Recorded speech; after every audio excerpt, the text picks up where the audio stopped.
Pemirsa, Mahkamah Agung melipat gandakan hukuman Anas Urbaningrum dari 7 tahun penjara menjadi 14 tahun penjara. Selain itu, Mahkamah Agung memutuskan mencabut hak politik Anas Urbaningrum. Anas juga wajib mengembalikan uang dalam korupsi di proyek Hambalang sebesar 57 miliar rupiah. Majelis selain menjatuhkan hukuman pidana pokok, juga menjatuhkan pidana tambahan pencabutan hak-hak tertentu, yaitu mencabut hak dipilih untuk menduduki jabatan publik. MA menilai keliru pertimbangan pengadilan tingkat pertama dan banding yang menyatakan bahwa hak Anas Urbaningrum untuk dipilih dalam jabatan publik tidak perlu dicabut. Mengingat untuk memperoleh jabatan tersebut tergantung kepada publik sehingga harus dikembalikan kepada penilaian masyarakat. Sebelumnya Anas dihukum 8 tahun penjara oleh Pengadilan Tipikor di September 2014. Kemudian diperingan oleh Pengadilan Tinggi Jakarta menjadi 7 tahun.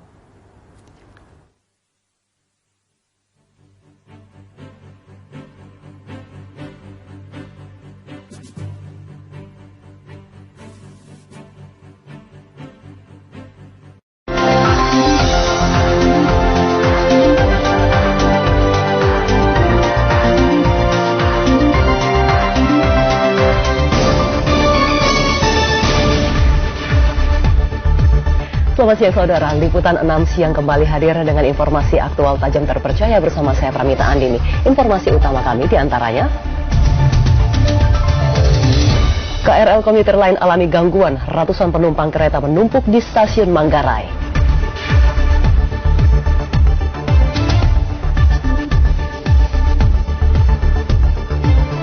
Bocah laki-laki 12 tahun di Goa, Sulawesi Selatan mengaku bisa mengeluarkan telur.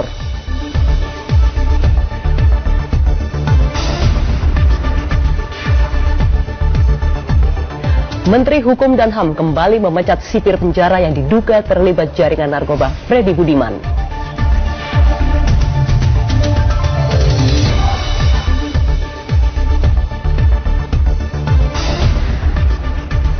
Ya, selain ketiga informasi tadi, kami juga akan mengajak Anda untuk ke Solo bersama rekan Priska Niken untuk melihat bagaimana persiapan pernikahan dari putra Presiden Joko Widodo, Gibran Rakabuming Raka dan juga Selvi Ananda. Langsung saja kita awali Liputan 6 siang hari ini dengan informasi dari Jakarta.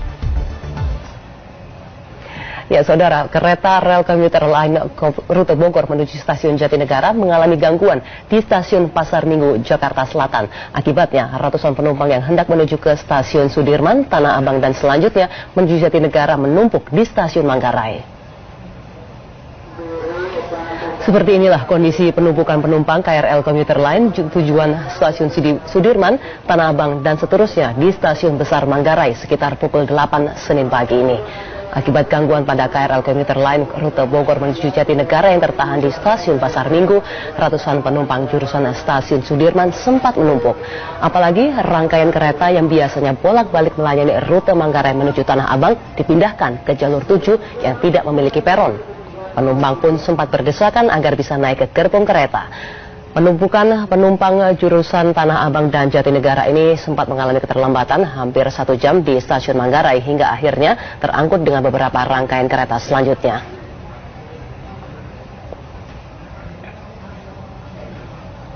Saudara, akibat diguyur hujan dan kondisi tanah yang labil, ruas jalan di Desa Sari Mukti, Kecamatan Cipatat, Kabupaten Bandung Barat, Jawa Barat longsor sepanjang 7 meter. Ratusan warga pun terisolir. Ruas jalan yang amblas atau longsor sepanjang 7 meter ini adalah satu-satunya akses penghubung antara warga di RT 1 RW 13 Kampung Cijati, Desa Sarimukti, Kecamatan Cipatat, Kabupaten Bandung Barat, Jawa Barat. Akibat longsor ini, saudara, ratusan warga Kampung Cijati pun terisolir.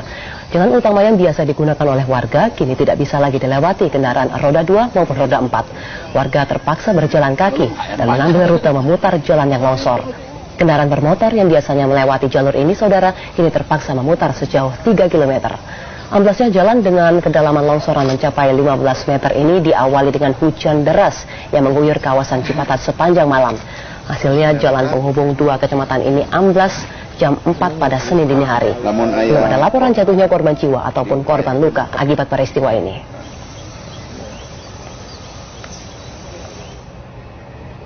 Kekerasan terhadap wartawan kembali terjadi, saudara. Kini pada Senin dini hari, seorang jurnalis televisi dipanah saat hendak melaksanakan tugas peliputan di Makassar, Sulawesi Selatan. Dengan anak panah masih menancap di rahangnya, Muhammad Nur Srivastava, jurnalis MNC Media, mendatangi Mapolsekta Bontoala, Makassar. Kepada polisi, ia melaporkan kekerasan yang menimpanya. Muhammad Nur dipanah sejumlah remaja yang terlibat tawuran di Jalan Gunung Bulu Saraung, Makassar, Senin dini hari tadi. Saat itu, ia dalam perjalanan menuju salah satu Mapolsek untuk meliput kasus asusila.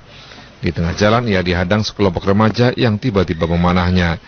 Usai melapor ke Mapolsekta Bontoala, Muhammad Nur dibawa ke Rumah Sakit Polri Bayangkara. Lewat sebuah operasi, tim dokter mengeluarkan anak panah dari rahangnya. Saya mau liputan di Polrestabes ada kasus pemerkosaan. Tapi karena korban dilimpahkan ke Polsek Taman Rea, saya dengan teman-teman TV lain rencana berangkat ke Polsek tersebut. Tapi di jalan tiba-tiba ada beberapa remaja di pinggir jalan, kayaknya lagi memang menunggu seseorang atau entah habis tawuran atau baru mau tawuran. Saya berkelompok, saya melintas, tiba-tiba mereka melepaskan anak panah. Ada sekitar 5 orang dan yang melakukan yang melepaskan anak panah itu berada di jalan. Jadi posisinya dia sudah berada di setengah jalanan, jadi menghadang para pengendara untuk dibusur atau dipanah. Saat ini polisi dari Polsekta Bontoala dan Mapolrestabes Makassar masih mengejar para pelaku penganiayaan Muhammad Nur. Hukum harus menjangkau para pelaku kekerasan terhadap orang lain, termasuk jurnalis, siapapun pelaku itu. Rahman Mukhtar melaporkan dari Makassar, Sulawesi Selatan. Kita ke Tangerang, saudara. Jenazah Putri Mariska Hasanah, gadis belasan tahun yang menjadi korban pembunuhan di Ciledug, Tangerang, hari ini rencananya akan dimakamkan. Kerabat, tetangga, dan teman-teman sekolah dari korban ini mengaku kehilangan sosok teman yang periang, ramah, dan mudah bergaul. Bendera kuning terpasang di sejumlah sudut Gang Haji Ridi Sumardi di kawasan Sudimara Barat, Ciledug menuju rumah duka. Sejak pagi, keluarga, kerabat, tetangga, teman, dan guru sekolah korban berdatangan menyampaikan bela sungkawa. Sementara kedua orang tua Putri Mariska Hasanah masih syok. Siswi kelas 7 Madrasah Sanawiyah Al-Islamiyah itu dikenal periang, ramah, dan mudah bergaul. Tentu mereka kehilangan dengan kepergian Putri yang mendadak dan dalam kondisi mengenaskan. Baik sih, orangnya apa sih, bikin temannya ketawa gitu, selalu ceria kan, pokoknya gitu. Terakhir ketemu kapan? Itu waktu pas hari Sabtu, pas lagi pada semuanya sama teman-teman makan-makan. Pas selesai ujian semester itu? Iya, hari Sabtu. Sementara ketua RT setempat menyatakan kakak korban yang tak luput dari aksi sadis pelaku sempat menceritakan ciri-ciri pelaku. Itu tadi gue bilang sebelum waktu pas sambil nganterin dia, naikin dia ke motor. Kenapa nih? Belum sebelum naik ke motor, dia masih di bawah posisi. Itu bilang apa, Pak? Itu tadi posisi yang tadi ciri-cirinya kayak gitu. Ada misalnya pakai baju warna apa? Nggak ada, dia nggak ada ngomong. Karena dia kan lagi nahan sakit kepedesan tusukan juga, Pak. Rencananya jenazah Putri Mariska Hasanah akan lebih dulu disolatkan di masjid setempat dan kemudian dimakamkan di pemakaman umum tak jauh dari rumah duka. Jenazah Putri Mariska Hasanah ditemukan di ruang tamu rumah kontrakannya dalam keadaan tewas dengan sejumlah luka di tubuhnya. Sementara sang kakak Rizky yang berusia 17 tahun kondisinya kritis dengan luka parah di leher. Korban yang diduga terkena senjata tajam itu kini mendapat perawatan intensif di rumah sakit. Saat kejadian, kedua orang tua kakak beradik itu tengah pergi ke pasar untuk membeli kambing. Taufik Saleh melaporkan dari Tangerang, Banten. Saudara, untuk kesekian kalinya Kementerian Hukum dan HAM memecat seorang sipir yang terbukti membantu peredaran narkoba di lembaga pemasyarakatan. Dan kali ini Menkumham Yasona Lauli memecat dengan tidak hormat seorang sipir lapas kelas 2A Cipinang yang diketahui terlibat jaringan kembang narkoba Freddy Budiman. Proses pemecatan Imran sebagai petugas lapas atau sipir di lingkungan lapas kelas 2A Cipinang, Jakarta Timur dilakukan dalam apel pagi. Upacara dipimpin langsung Menkumham Yasona Lauli, digelar di halaman kantor Kemenkumham. Tingginya angka keterlibatan petugas lapas dalam kasus narkoba menjadi perhatian serius Kementerian Hukum dan HAM. Imran diketahui terlibat penyelundupan narkoba jaringan gembong narkoba Freddy Budiman dari dalam lapas. Menteri Yasona tak kuasa menyembunyikan kekecewaannya atas kasus demi kasus narkoba yang melibatkan anak buahnya di lingkungan lapas. Hari ini apel yang kedua, kita melakukan upacara seperti ini, melepaskan baju dinas petugas lembaga pemasyarakatan kita. Saudara sekalian, ini adalah peristiwa terpahit yang saya rasakan selama saya menjadi Menteri Hukum dan HAM. Melepas pakaian dari saudara yang seharusnya menjadi kebanggaan saya. Dalam apel pagi ini, Menkumham juga memberikan penghargaan 2 sipir asal Kota Baru, yaitu Rahmat Arif Wicaksono dan Herdaus, yang berhasil menggagalkan penyelundupan narkoba ke dalam lapas Kota Baru, Kalimantan Selatan. Awal bulan Juni, Kemenkumham memecat Dedi Romadi, seorang sipir lapas kelas 2A Bancai, Bandung. Pemecatan ini menyusul tertangkapnya Dedi oleh BNN di sebuah mal di kawasan Senen, Jakarta Pusat. Dalam penggeledahan di asrama tempat tinggal Dedi, polisi menemukan 16.300 gram sabu dan 778 butir ekstasi. Putra Mahendra dan Amin melaporkan dari Jakarta. Kita ke kasus ijazah palsu, saudara. Untuk mengantisipasi jual beli ijazah palsu di perguruan tinggi swasta, Kopertis Wilayah Jawa Tengah memeriksa dan menertibkan 8 universitas swasta bermasalah. Jika tidak taat pada aturan, kegiatan universitas itu akan dihentikan secara paksa. Sebagai langkah mengantisipasi jual beli ijazah palsu di lingkungan perguruan tinggi, Koordinator Perguruan Tinggi Swasta 6 Wilayah Jawa Tengah memeriksa dan menertibkan 8 universitas bermasalah. Jika tak segera memperbaiki manajemennya, universitas itu terancam dihentikan kegiatannya, terutama rasio dosen atau jumlah dosen yang tak sebanding dengan mahasiswanya, dosen ganda, dan juga ruang kuliah tak layak. 8 ini adalah masih terindikasi ada dosen-dosen yang tidak memenuhi syarat tapi dicantumkan, dilaporkan. Itu yang sedang diselesaikan. Sehingga kalau ini sudah selesai, ya mudah-mudahan 251 ini semuanya sudah bersih. Sementara di Kupang, Nusa Tenggara Timur, Rektor Universitas PGRI Kupang yang terkuak berijazah doktor palsu menggelar sejumlah seminar, mulai dari kampus PGRI di Jalan Perintis Kemerdekaan Kota Kupang hingga ke depot nelayan maupun Aula El Tari Kupang. Di kampus, saat beberapa wartawan berusaha mewawancarai sang rektor, sejumlah petinju juga dipasang untuk menghalang-halangi. Kukuh Ariwibowo dan Didi Muspayung Dore melaporkan dari Semarang, Jawa Tengah dan Kupang, Nusa Tenggara Timur. Anda masih ingat Simin, seorang kakek di Jakarta yang sempat ramai diberitakan setelah mengaku bisa bertelur?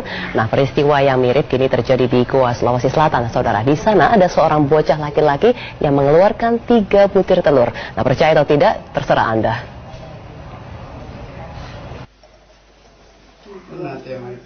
Warga Kampung Beru, Kecamatan Bungaya, Goa, dihebohkan oleh sesuatu yang mestinya tidak masuk akal. Akmal, bocah laki-laki berusia 12 tahun, mengklaim bertelur. Ya, dia mengaku mengeluarkan telur melalui, anusnya. Bahkan beredar video amatir yang merekam detik-detik Akmal bertelur. Dalam video itu, Akmal terlihat susah payah mengeluarkan telur seukuran telur ayam pada umumnya. Sepekan terakhir, Akmal bertelur 3 kali. Sebelumnya, Akmal mengeluh sakit perut. Ketika ia ingin buang air besar, yang keluar justru telur. Sakit terus 2 hari. Tapi ada sandal kasih urut.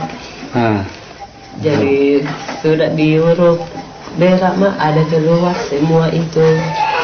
Ini pokoknya telur yang keluar ya. Saya tidak berani mengatakan telur, saya hanya ambil sampel karena dia berbentuk telur. Hingga kini, warga Kampung Beru terus membahas peristiwa yang dialami Akmal. Keluarga Akmal berharap ada tim medis atau utusan pemerintah yang bersedia segera turun tangan memeriksa kondisi Akmal. Akmal bukan orang pertama yang mengklaim bisa bertelur. November 2014 lalu, Sinin, seorang kakek di Penjaringan, Jakarta Utara, juga membuat sensasi serupa. Tak tanggung-tanggung, Sinin mengklaim sudah mengeluarkan ratusan butir telur sejak 1998. Belakangan terungkap, seperti dugaan kita semua, Sinin berbohong. Telur-telur itu tidak keluar dari anusnya, tetapi sengaja ditaruh di celananya. Iwan Taruna melaporkan dari Kabupaten Goa, Sulawesi Selatan. Nah saudara, seperti apa persiapan pernikahan putra Presiden Joko Widodo Gibran Rakabuming Raka dengan Selvi Ananda?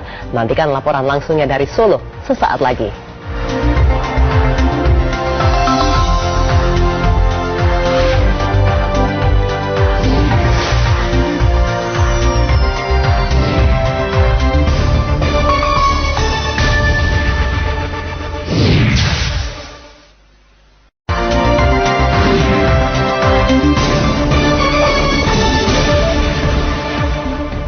Saudara, pernikahan Gibran Rakabuming Raka dengan Selvi Ananda akan digelar pada Kamis mendatang. Namun mulai hari ini, 3 titik lokasi rangkaian acara pernikahan sudah mulai bersiap-siap. Nah, sudah ada rekan Priska Niken di Solo, Jawa Tengah yang akan melaporkan kepada Anda. Niken, silakan. Dini siang ini saya sudah sampai di Kelurahan Sumber, Kecamatan Banjarsari, tepatnya di Solo, Jawa Tengah. Dan lokasi inilah yang nantinya akan menjadi lokasi perhelatan dari pernikahan putra sulung Presiden Joko Widodo. Di sini memang serangkaian persiapan sudah mulai banyak dilakukan, tepatnya berlangsung di kediaman calon pengantin wanita Selvi Ananda, juga calon pengantin pria Gibran Rakabuming Raka, yang dua-duanya ini berada di wilayah Sumber karena memang rumahnya letaknya tidak terlalu jauh.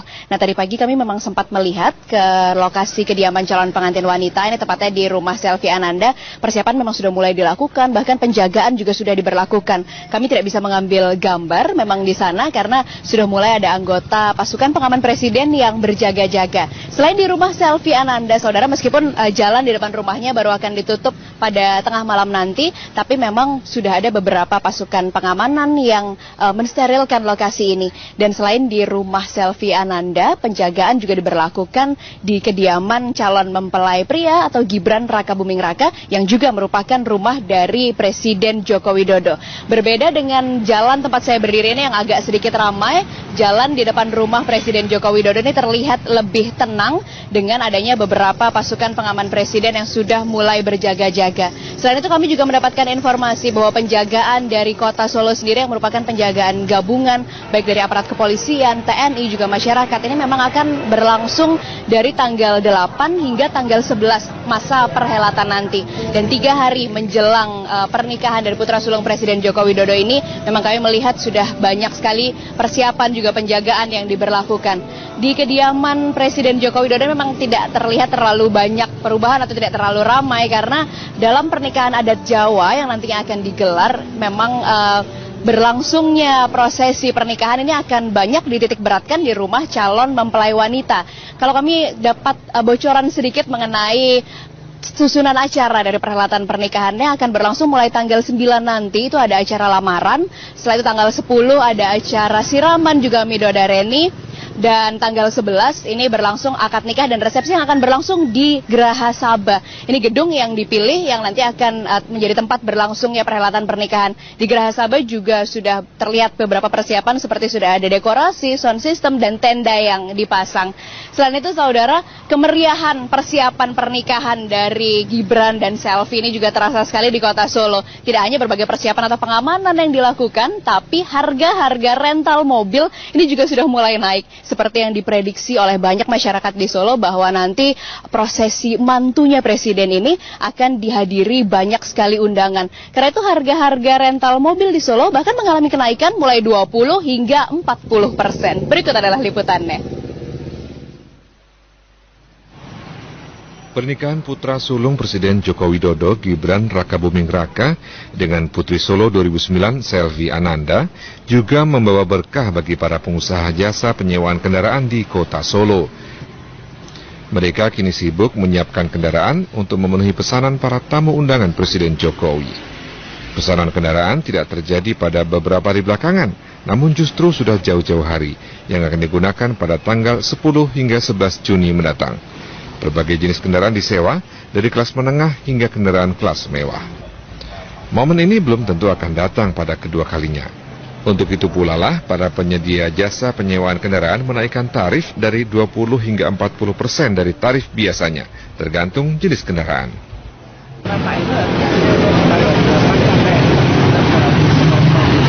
Tapi saya berusaha menyaringkan karena hidup kan langganan family saya dari Jakarta.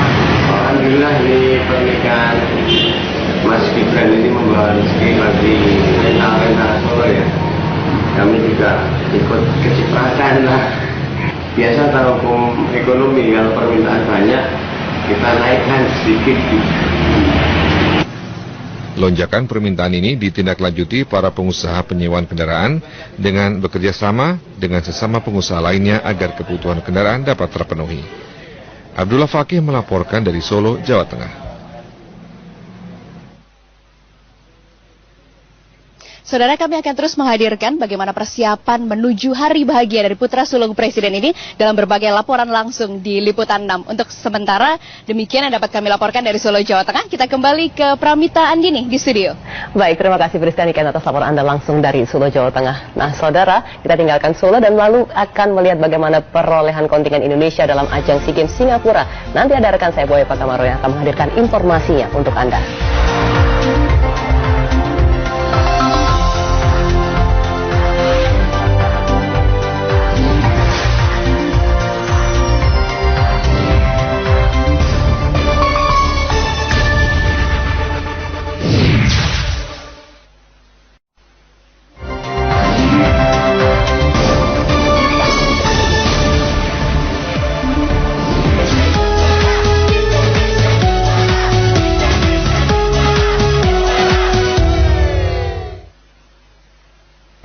Terima kasih Anda masih menyaksikan Liputan 6 siang dan saudara, saat ini kami akan mengajak Anda untuk melihat informasi terkini dari gelaran SEA Games bersama rekan saya Boy Pakamaro Ginting. Ya, baik, terima kasih Dini dan salam SEA Games 2015 saudara.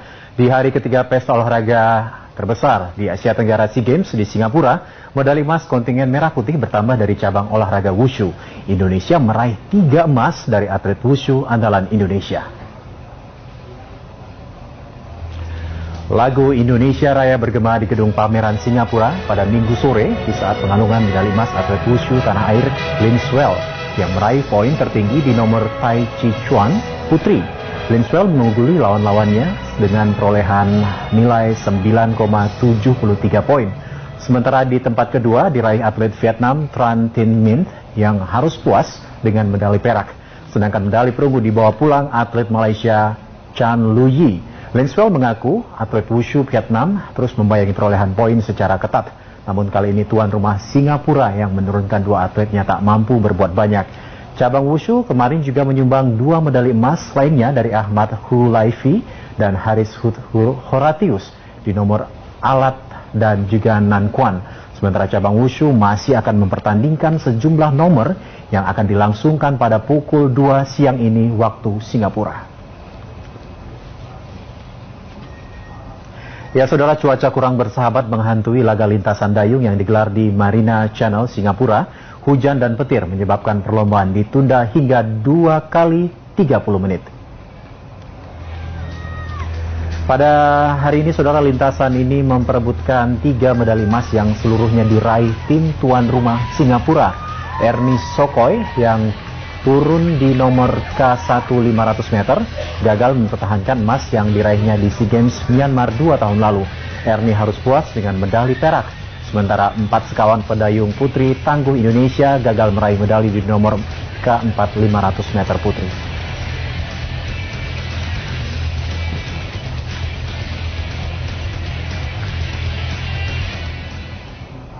Dan di hari keempat ini saudara, Indonesia masih berada di nomor 4 daftar medali SEA Games 2015 dan berikut daftar perolehan medali sementara dalam pesta olahraga Asia Tenggara SEA Games ke-28 di Singapura.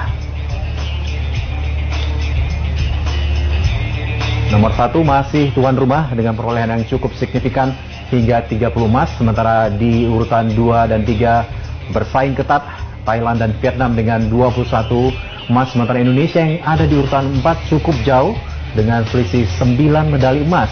Sementara di bawahnya berturut-turut ada Malaysia, Myanmar, Filipina, Kamboja, Laos, Brunei Darussalam, dan sementara itu Timor Leste sendiri masih belum meraih medali satu medali apapun.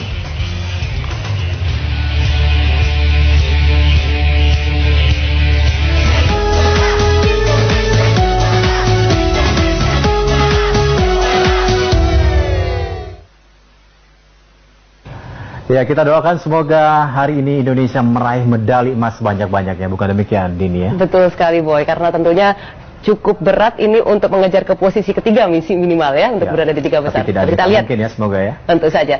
Nah, saudara, kami akan undur diri, namun sebelum kami undur diri, izinkan kami untuk mengucapkan terima kasih kepada Anda yang sudah menyumbangkan dana untuk pembangunan Jembatan Asa. Nah, Jembatan Asa yang kedua akan kami bangun di Desa Duku, Kecamatan Ciasem, Kabupaten Subang, Jawa Barat. Nah, ini menggantikan jembatan di Desa Layam, Maros, Sulawesi Selatan yang akan dibangun oleh pemerintah daerah setempat. Sedangkan Jembatan Asa ketiga, saudara, akan kami bangun di Desa Tamekan, Taliwang, Sumbawa Barat, Nusa Tenggara Barat. Anda tentunya masih bisa terus berpartisipasi dengan menyalurkan bantuan melalui nomor rekening yang saat ini tertera di layar televisi Anda.